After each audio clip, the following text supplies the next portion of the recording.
The pencil trembled between Obergefreiter Friedrich Weber's fingers as he tried to sketch what he saw through the periscope. The structure that had stood on that hill for over a year, Observation Post 7, was gone. In its place lay a crater still breathing smoke, a scorched wound in the frozen ground. Less than half an hour earlier, it had been a fortified bunker built from steel-reinforced concrete, rated to withstand the heaviest German artillery, proofed even against 210-millimeter shells. 32 men from the 915th Grenadier Regiment had been inside. Now, nothing remained of them at all. Weber adjusted the scissor scope again, scanning across the forests that lined the Roer River Valley. There were no muzzle flashes, no recoil dust, no smoke trails, no visible threat of any kind. Whatever had destroyed the bunker had done so from a distance beyond German expectation, far beyond what he had been taught was even possible at the artillery school in Jüterbog. His breath fogged the lenses as a cold realization began to set in. The Americans had struck them from beyond visual range, not just a long-distance shell, but a direct first-round hit. That was not luck. That was deliberate. That was science. And that shattered one of the core assumptions of German defensive doctrine, that concrete could protect, that the West Wall could hold, and that range meant safety. He lowered the periscope, his hands no longer shaking from the chill, but from something colder: fear. The weapon responsible for that seemingly impossible strike was the American 155mm M1 gun, known across the U.S. Army by a name that would soon become feared along the German frontier, the Long Tom.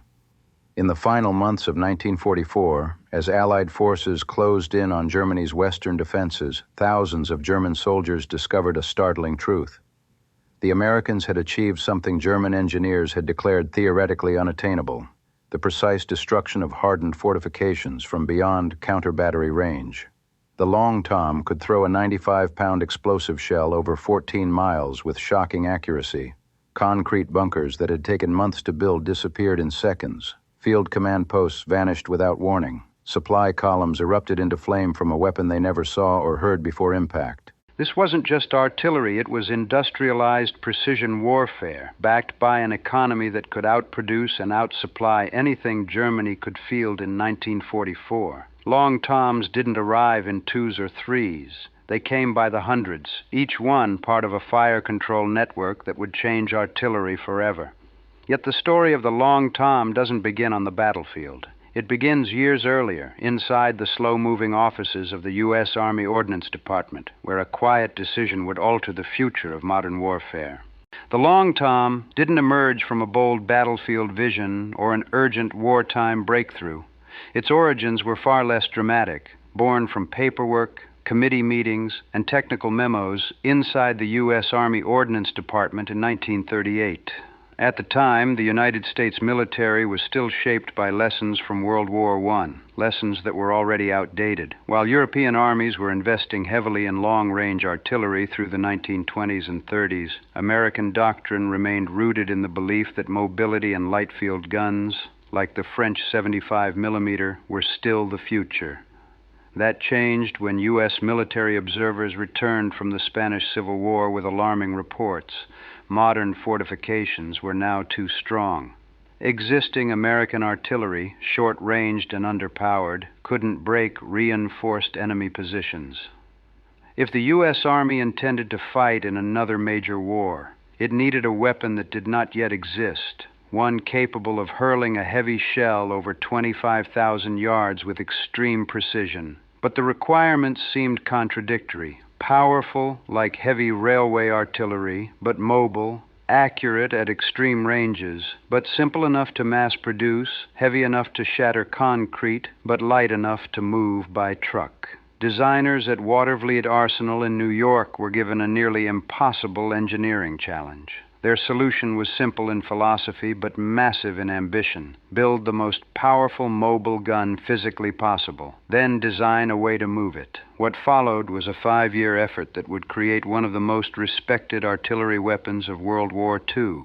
Turning the Long Tom from a concept into a working weapon required brute engineering and pragmatic thinking. The solution Watervliet Arsenal delivered was less about elegance and more about doing whatever it took to meet the impossible specs. The gun's barrel alone stretched roughly 23 feet and weighed about 6,400 pounds. In firing configuration, the whole system tipped the scales at nearly 30,700 pounds. That mass was too large for a single trailer, so engineers split the system into two loads, the barrel and breech on one carriage, and the trail and firing platform on another. Assemblies had to be dismounted, moved into position, and reassembled before firing. A well-drilled crew could have the Long Tom ready to fire in roughly 45 minutes under ideal conditions, though in the field it often took more than an hour. Once in place, the gun could sustain about one round every 2 minutes, with short bursts up to 1 round per minute when needed. Its practical maximum with standard ammunition was recorded at 25,715 yards, just over 14.5 miles, a reach that would put many supposedly safe rear areas directly under the gun's threat. Production began slowly as the U.S. expanded its army in 1941. But industrial output ramped up quickly. Watervliet produced 462 Long Toms between 1941 and 1945. Additional manufacturers, including Baldwin Locomotive Works and other contractors, raised total output to roughly 1,060 guns, not a small number for a weapon of this size. Each piece cost about $38,000 at the time, a price roughly comparable to a medium tank. But the strategic return on that investment would prove enormous. In short, the Long Tom was an engineering compromise, heavy, complex to move, and manpower intensive to emplace, but it delivered unprecedented range and lethality. When American doctrine and logistics could supply them in numbers, these guns became a decisive tool on the battlefield. The Long Tom's first taste of combat came not in Europe, but across the Mediterranean. When Allied forces invaded North Africa in November 1942, 155mm guns accompanied follow-on units into Tunisia. Their arrival was quiet at first, crews learning to operate under fire, fire direction systems still being refined, and battlefield coordination only beginning to form. Early encounters exposed the growing pains. In Tunisia, inexperienced American crews sometimes failed to synchronize positioning and fire control. Heavy guns were occasionally placed in vulnerable locations and fell victim to German counter-battery fire. German commanders like General Hans-Jürgen von Arnim filed reports noting the Americans had many heavy guns, but poor coordination. Those initial impressions underestimated what American industry and training would soon produce. By 1943, lessons from North Africa pushed rapid improvements. Artillery schools in the United States revised training, and fire control practices matured. By the time Allied forces landed in Sicily in July 1943, Long Tom battalions were moving into integrated roles.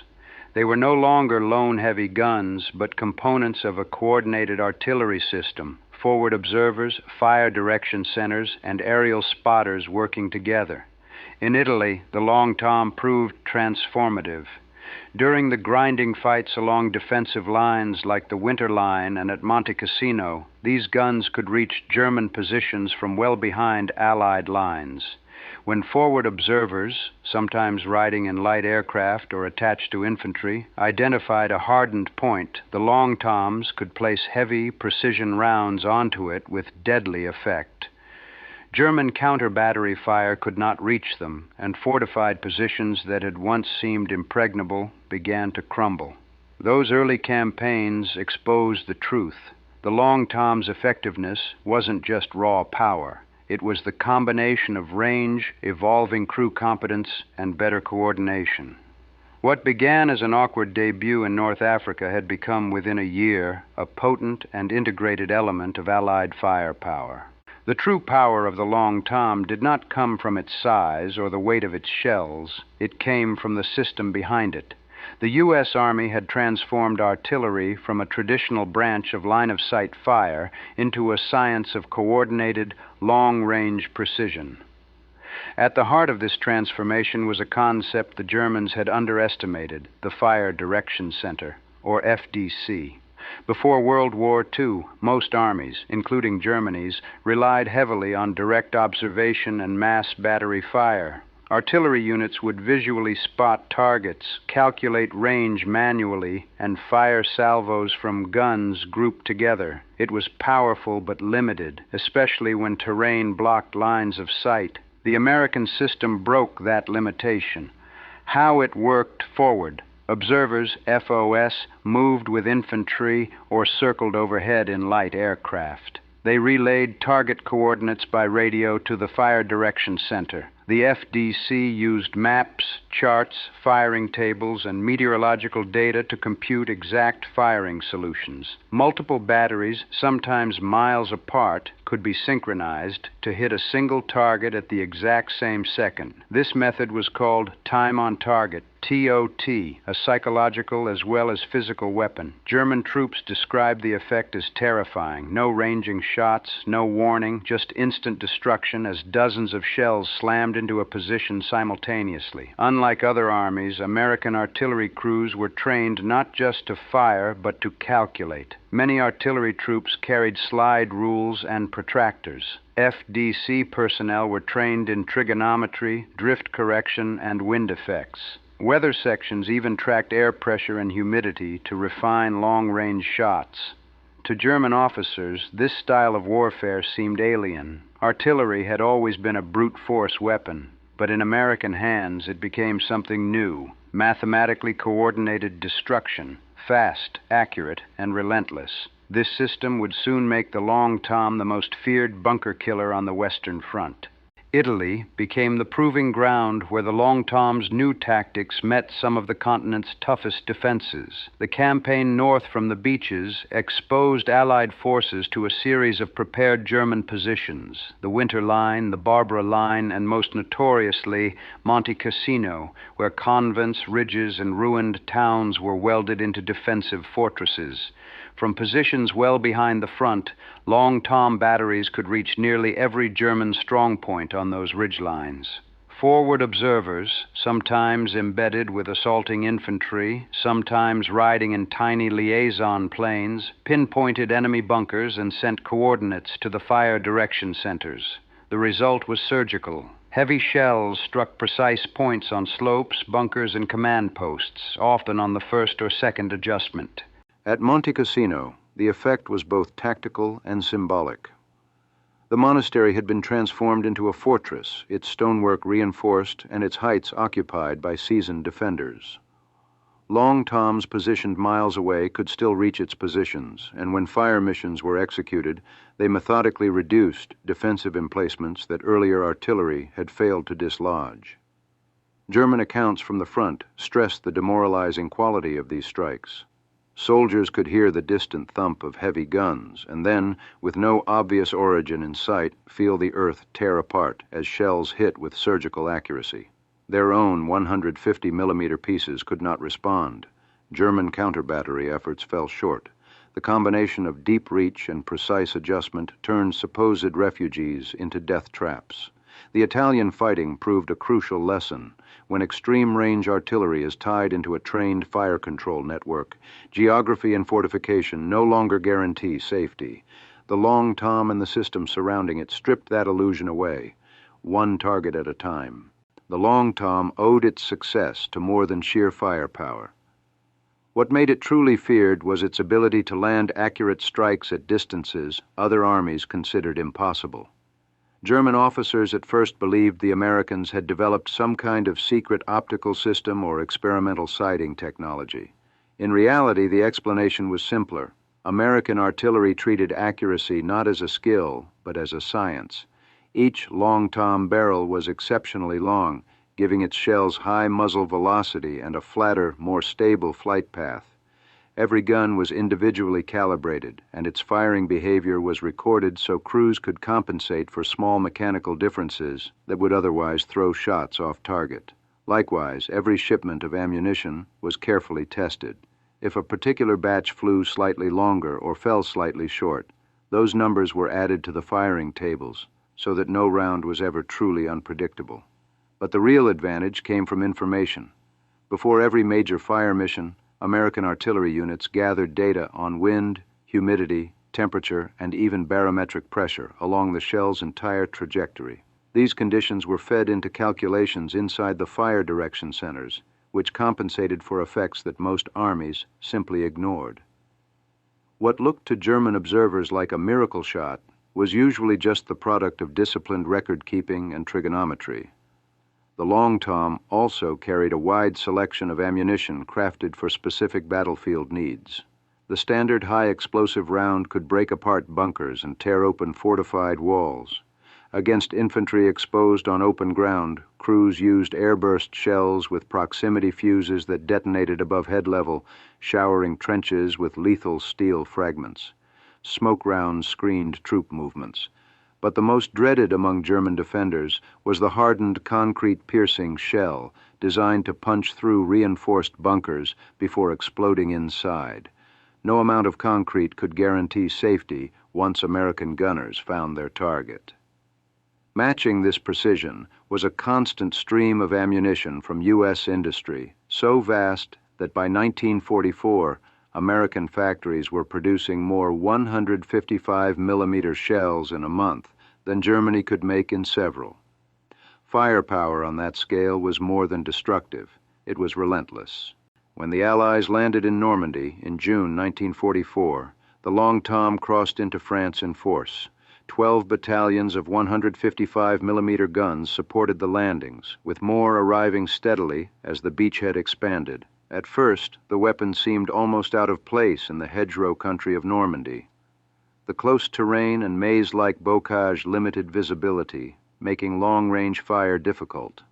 For weeks, the Long Tom waited behind the lines, powerful but underused. That changed in late July during Operation Cobra, the Allied breakout from Normandy. As American forces finally punched through the German defensive screen, the battlefield opened, and the Long Tom became a hunter. From positions far behind friendly lines, these guns began to reach deep into German territory, striking command posts, artillery sites, and fortified strongpoints that believed themselves beyond reach. One of the first German commanders to experience this shift was an officer of the 17th SS Panzer Grenadier Division positioned near Coutances. He later told interrogators that his men had been certain they were outside American firing range. They had built bunkers, mortar pits, and assault gun shelters as if they had time to prepare. Then the Long Tom began firing. In just 20 minutes, that position was torn apart. Bunkers caved in, vehicles shredded, gun crews buried where they stood. The survivors never even saw where the shells were coming from. With the breakout underway, the Long Tom proved something the Germans had failed to anticipate. Firepower could move quickly. American artillery doctrine emphasized mobility, and heavy guns were soon leapfrogging forward, repositioning almost daily to keep pace with the advancing front. Few German units had prepared for a war where the enemy could bring heavy artillery fire from a dozen miles away and then move that firepower forward again the very next day. The breakthrough from Normandy was not won by tanks alone. It was cleared, mile by artillery. By the autumn of 1944, the Long Tom reached the German border and came face to face with one of the most formidable defensive systems ever built, the Siegfried Line, known to the Germans as the West Wall. Stretching nearly 400 miles and fortified by more than 18,000 bunkers, Dragon's Teeth, pillboxes, and reinforced shelters, it had been designed to stop exactly what was now advancing toward it, an invasion from the west. German engineers had built the line with mathematical confidence, reinforced concrete 3 feet thick, firing ports engineered to deflect incoming rounds, command bunkers buried beneath layers of earth. Everything about the West Wall had been designed to resist artillery. German doctrine assured soldiers that these structures could withstand even direct hits from 210mm shells. They believed no gun could reach them with both power and accuracy. Then the Long Toms began to fire. With ammunition shortages no longer limiting operations, American artillery commanders launched a new strategy, not bombardment, but precision demolition. Every bunker was photographed and assigned a number. Every firing slit, gun aperture, and entry tunnel was mapped. Forward observer teams confirmed which positions were occupied. Then, one after another, each target was destroyed with controlled precision. A typical mission took minutes, 2 or 3 ranging rounds, a correction, and then fire for effect. In strong point after strong point, concrete didn't crack, it collapsed. Steel shutters folded like paper under direct hits. Roof slabs weighing tons were lifted and thrown aside. German soldiers, who had once believed they were secure, found their fortresses turned into coffins. A German commander defending the city of Aachen sent a frantic radio message to his superior. Enemy artillery of unimaginable power is destroying our positions one by one. Bunkers rated impervious to all artillery are collapsing. We cannot respond. We cannot even locate their guns. He was right. They couldn't. The Long Tom sat miles beyond German artillery range, firing from positions concealed by forests and villages. There was no way to strike back. In just 2 weeks outside Aachen, American artillery destroyed or neutralized over 200 German bunkers. By then, the Germans had learned a new truth of war. A fortification is only as strong as the enemy's artillery allows it to be, and American artillery allowed no safety at all. The physical destruction caused by the Long Tom was staggering, but its psychological effect on German troops was even more devastating. It did more than destroy fortifications. It destroyed belief. The belief that reinforced concrete meant survival. The belief that distance meant safety. The belief that defense was even possible. Reports from German field commanders in late 1944 began to show a shift in morale that alarms alone could not measure. Soldiers assigned to bunker duty were refusing orders. Units tasked with manning Siegfried Line defenses deserted before the battle even began. Others faked illness or vanished during the night, rather than be sealed inside what they now called tombs of concrete.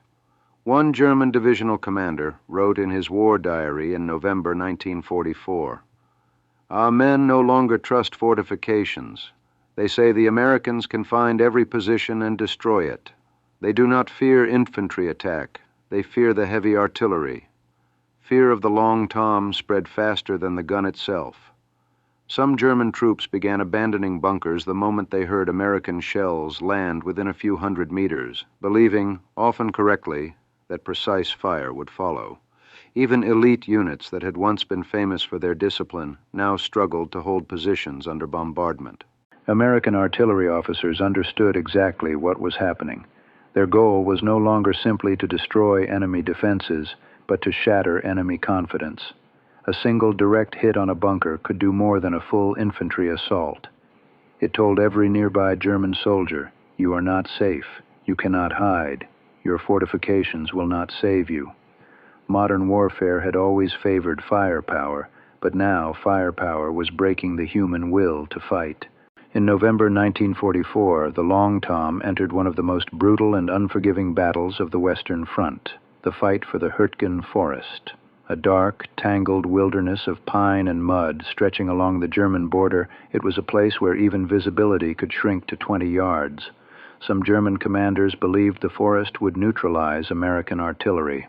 Dense trees would block observation, disrupt communication, and swallow high-explosive rounds before they could hit anything meaningful. They were only half right. The forest did make artillery more difficult, at least at first. Forward observers struggled to see targets. German units were buried deep in wooded ravines and camouflaged bunkers. Every movement risked drawing machine gun fire or triggering mines, but the Americans adapted. When ground observation became impossible, artillery officers took to the sky.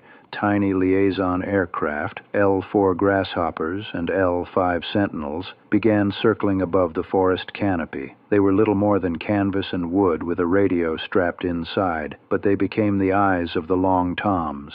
Pilots flew low and slow, dodging small arms fire and flak, calling in precise coordinates on hidden German bunkers, mortar positions, and artillery nests. Then came the most feared shell of the Hürtgen campaign, the proximity-fused airburst. These rounds were designed to explode just above the treetops. When they detonated, they turned the forest itself into shrapnel, splintering branches and wood into deadly fragments that rained straight down into foxholes and trenches. German soldiers soon learned that the trees offered no protection at all. In fact, the forest canopy became a killing ground. One German infantryman later said, "We dug deep, but it didn't matter. The shells found us. The forest became a trap. We could not move. We could not hide." By December, American artillery had fired over 1 million shells into the Hürtgen sector. Long Toms alone were responsible for more than 30,000 of them. Guns wore out. Barrels had to be replaced, but they never stopped firing. The forest became a place where artillery ruled, and where the Long Tom turned the ground itself into a weapon. In December 1944, just as American forces were preparing for the final push into Germany, the impossible happened. The German army struck back. The Ardennes offensive, better known as the Battle of the Bulge, smashed into the thinly held American lines under a cloak of snow and fog. Entire divisions were shattered. Roads collapsed into chaos. Communication broke down. And for the first time in months, American forces faced a genuine crisis. The weather grounded Allied aircraft, leaving the front without air reconnaissance or support. Many artillery units were caught moving or refueling as the surprise attack began. German spearheads overran supply depots, and American units were forced into retreat. Under these conditions, the heavy guns of the Long Tom should have been useless, too slow to move, too far back to matter. But they didn't withdraw. They fought. In one of the most desperate defensive actions of the war, Long Tom battalions were ordered to hold their fire positions at any cost. They fired until German tanks were nearly on top of them, then hitched up and displaced just minutes before being captured. Some crews unhooked their guns and fired over open sights at German vehicles they could see coming down the road. Nowhere was their impact felt more than at Bastogne. Surrounded by German forces and cut off from reinforcements, the 101st Airborne Division held the town in a frozen ring of foxholes. Their lifeline was artillery, specifically the heavy guns positioned to the south and southeast. Long Toms of the 420th Field Artillery Group reached deep behind German lines, smashing troop concentrations, fuel dumps, and armored staging areas. Even without air cover, the Long Toms acted like a sledgehammer in the snow. General Heinrich von Luttwitz, commanding the German assault on Bastogne, later admitted that his forces were never able to suppress American artillery. The heavy guns remained out of reach, firing with impunity. When the skies finally cleared on December 23rd, Allied air power returned, and with it came accurate forward observation. Long Tom batteries began launching coordinated time-on-target missions, annihilating German artillery that dared reveal its position. One German officer later summed up the Ardennes in a single sentence: "We were never able to escape their artillery." Even in our own offensive, it followed us. The Bulge was supposed to be Germany's last gamble. Instead, it became another demonstration that American artillery, anchored by the Long Tom, could hold the line even in chaos. By March 1945, the German army was in retreat, but one final natural barrier remained: the Rhine River. Wide, fast, and defended by layered fortifications on the eastern bank, it was the last major obstacle between the Allies and the heart of Germany. Crossing it would require coordination on a scale not yet seen in the West. Field Marshal Bernard Montgomery designed the plan, Operation Plunder, and it began with artillery. On March 23rd, just before dusk, the silence along the Rhine was broken by a thunder that didn't stop. More than 3,000 Allied guns opened fire in a single rolling barrage that tore into German defenses along a 30-mile front. Among them were 60 Long Toms, their 155mm rounds reaching across the river to strike hardened strongpoints that had been scouted for weeks. These guns didn't fire blindly. Aerial reconnaissance and forward observers had mapped bunker after bunker, trench after trench. When the bombardment began, Long Tom shells were already programmed for precise targets: pillboxes, machine gun nests, artillery positions, observation towers, command bunkers. Anything that could slow a river crossing was marked for destruction. German defenders later said the bombardment was worse than anything they had endured on the Eastern Front. The first waves of artillery collapsed concrete. The second wave buried escape routes. The third wave hunted survivors. When Allied assault boats pushed off into the river hours later under cover of darkness, something remarkable happened. They met far less resistance than expected. Communications along the German line had been severed. Heavy weapons lay silent. Bunkers were either gone or sealed, and many of the remaining defenders were too stunned or deafened to fight. One German officer summed it up after the war. The artillery broke the Rhine for the Allies. There was no defense left when they crossed by dawn the next morning. The bridgeheads were secure, and the Long Toms were already being ferried over the river to continue their relentless advance into Germany. Once across the Rhine, the Allied advance turned into a rolling collapse of German defenses. But even as their front disintegrated, some German cities were ordered to resist at all costs.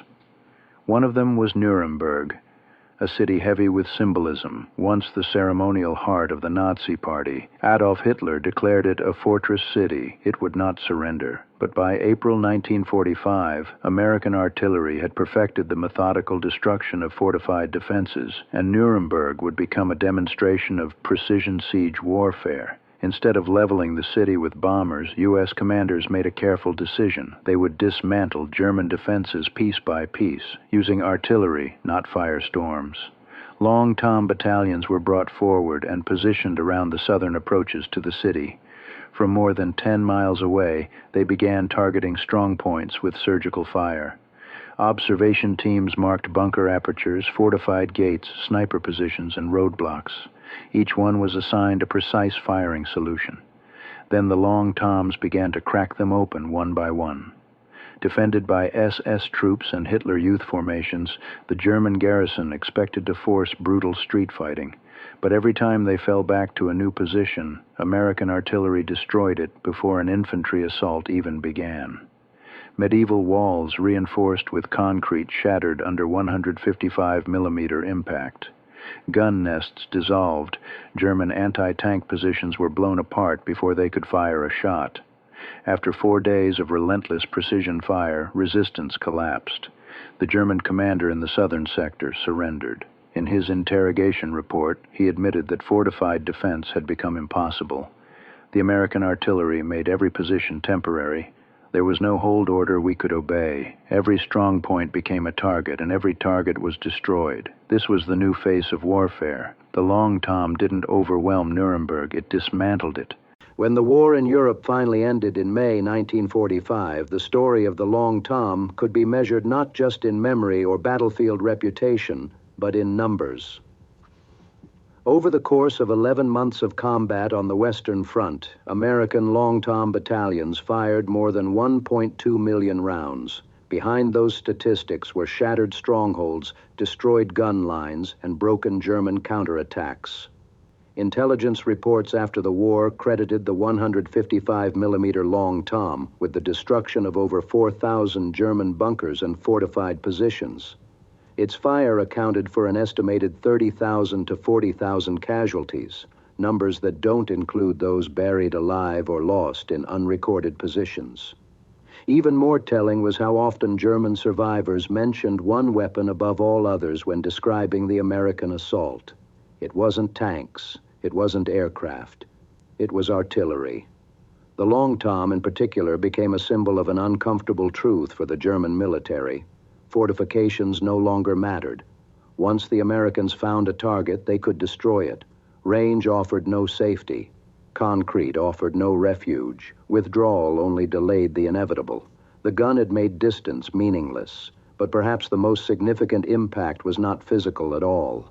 The Long Tom proved that war had changed. The battlefield would no longer be dominated by maneuver and heroic last stands, but by calculated firepower and total logistical dominance. Precision had become industrial. The end of World War II did not end the Long Tom's career. Instead, it marked the beginning of its legacy. The gun and the fire control system built around it became the blueprint for modern artillery. Other nations took notice immediately. Captured German officers had written long reports trying to understand how American artillery was able to deliver long-range precision fire so consistently. Those reports were handed over to the Soviet Union after the war, and they studied them carefully. Soon after, Soviet engineers developed a new generation of long-range guns and heavy rocket artillery, many based on lessons learned from facing the Long Tom. The United States continued to refine what it had built. The Long Tom remained in service through the Korean War, once again finding a familiar role: the destruction of hardened bunkers and defensive lines.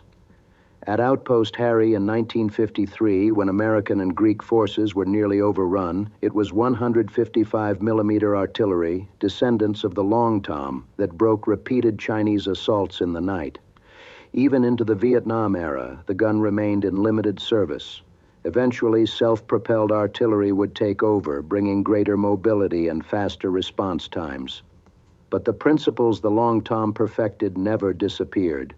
The concept of a coordinated fire direction network, precise targeting, and overwhelming long-range fire is still at the heart of modern artillery warfare today, from GPS-guided howitzers to missile artillery systems.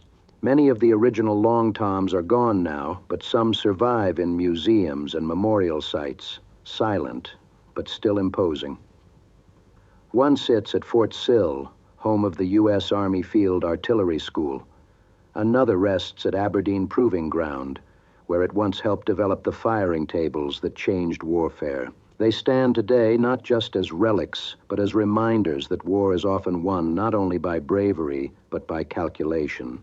The Long Tom helped win battles, but every story of firepower also carries a human cost.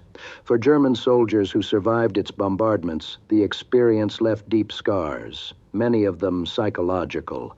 The weapon didn't just kill, it crushed men inside the very fortifications built to protect them. In interviews and diaries collected after the war, German veterans spoke often of a particular kind of fear, the fear of being buried alive. When a 155mm shell struck a bunker, even a glancing hit could shear steel and collapse concrete. Those inside often never had a chance to fire a shot. Survivors remembered clawing through debris, choking on dust, digging for men who were shouting one minute and silent the next. Years later, doctors in Germany began noticing a pattern among veterans who had served in bunker sectors during 1944 and 1945. They called it bunker syndrome, a condition marked by panic in enclosed spaces, violent startle reactions to distant rumbling, and chronic nightmares of collapsing walls. It wasn't caused by close combat. It was caused by artillery, by waiting helplessly, trapped under the earth for a shell with your name on it. But the men who served the Long Toms carried their own burdens. They were not frontline fighters. They rarely saw the enemy. Instead, they saw coordinates, firing orders, and impact reports. They sent death miles away to men they would never meet. Some lived with that distance easily, others did not. One American section chief, interviewed decades later, said, "We knew what our shells were doing. Sometimes we could see the smoke on the horizon where they landed. We didn't cheer when we fired. It wasn't that kind of war. We were doing a job.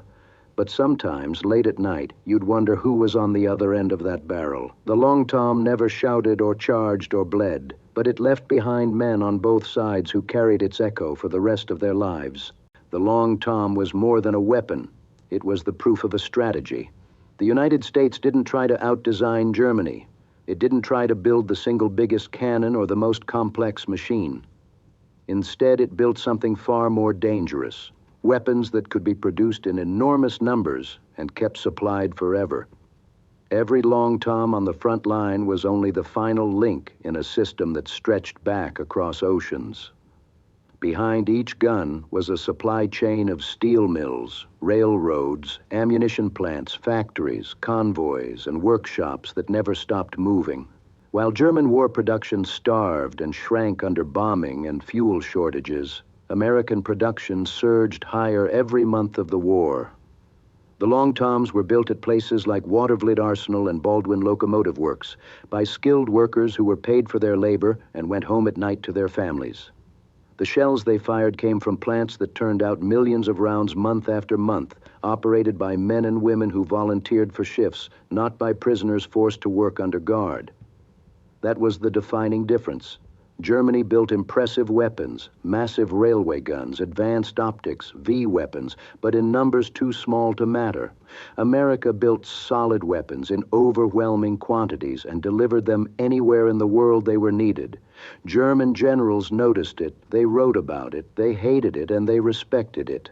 One of them said after the war, "You Americans do not fight like soldiers. You fight with mathematics and factories. You turn war into a formula." He meant it as a criticism. But on battlefields like Aachen, Hürtgen, Bastogne, and the Rhine, that formula worked. The Long Tom wasn't a symbol of American military genius. It was something else entirely. The pure force of a nation that had mastered production, organization, and logistics. It was industrial war made precise. In the end, the story of the Long Tom is not just about a gun, it's about a turning point in the history of war.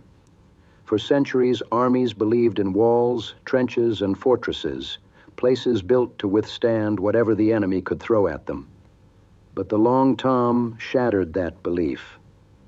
It proved that no wall was strong enough, no bunker deep enough, and no position safe enough. Its power didn't come from mystery or innovation. It didn't rely on breakthroughs or secret technology. It wasn't beautiful, it wasn't elegant. It was simply the product of discipline and calculation, firing tables, weather reports, trained crews, and a logistics chain that never failed. It was the triumph of organized force over improvised resistance. German soldiers who survived its bombardment never forgot it. They spoke of shells that seemed to fall with intent, of fortresses that crumbled one position at a time, of battles lost before they began. The Long Tom forced them to accept a new reality. This wasn't a war of glory anymore. This was a war of precision and supply, an engineer's war. Even today, its legacy lives on in every artillery command post, in every fire mission computer, in every satellite-guided shell. Modern artillery didn't erase the Long Tom. It completed what it began. When German infantrymen on the Siegfried Line saw their bunkers disappear from miles away, they were witnessing the future. A future where power wouldn't come from who held the high ground, but from who could calculate the shot first.